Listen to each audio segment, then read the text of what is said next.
through your life, you've been involved in a lot of grassroots organizations. You've been involved in the creation of BBPA. You were a staunch supporter of BADC, but why do you still feel the need to be connected to grassroots organizations like the JCA and the BBPA? Because I'm a black man, and those are the organizations that address the black community. And they say, "There, but for the grace of God go I." Because I've been lucky enough to be financially successful, does not mean I should not help. Our family has what they call in French noblesse oblige, which means help the weak if you're strong. You can only drive one car, for example. You might have 5 in the garage, but guess what? You can only drive one car at a time, or eat one steak at a time. I had a old friend from Harlem who came up here after the Second World War and settled. And he said, "You don't want to be the richest man in the cemetery." If you can use some of it to help people, why not? And I love my people. I love to be connected to them. And I feel that it behooves us to maintain and nourish these organizations. Because I've been in Toronto since 1955. That's right, going 70 years. And unfortunately, one of the problems I see here is, I have seen over the years, organizations come and go. And if they're not given credible support, if they're not given good leadership, good advice, they wither on the vine. And sometimes they need support of people like myself. Whether it's to give them authenticity or give them financial aid or whatever. But it is necessary for us to help, because we're helping out our own people. You're helping out your own children.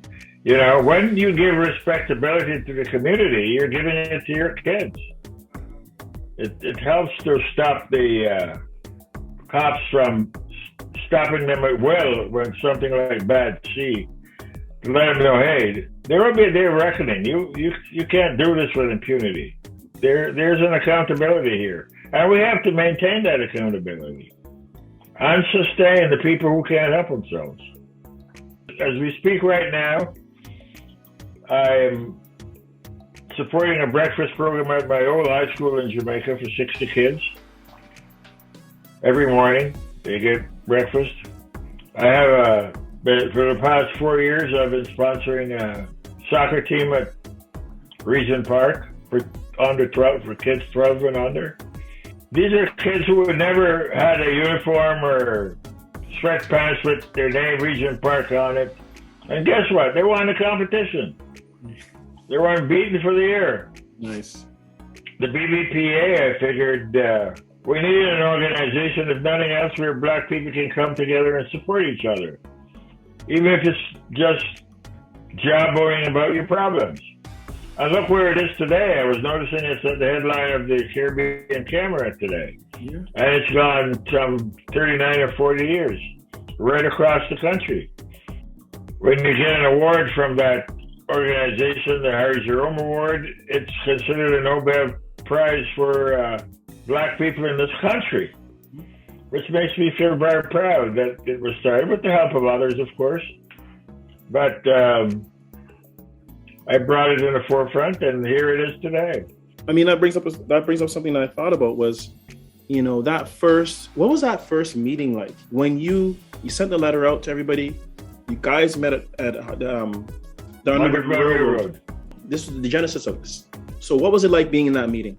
It was a little bit contentious, but we had an idea, and I knew that the time had come for it. And there again is my raison d'etre, my motto, tenacity of purpose. Hang on like a bulldog, don't give up. I remember one York University professor said, we can't call it black. And well, that's what it's about. Why do we have to hide from it, And there were people who were not 100%, but we knew who we are. We weren't afraid of who we are. And I remember at the meeting stating, you know what? We're going to go ahead with it. Those who want to join, join. If you don't want to join, that's up to you.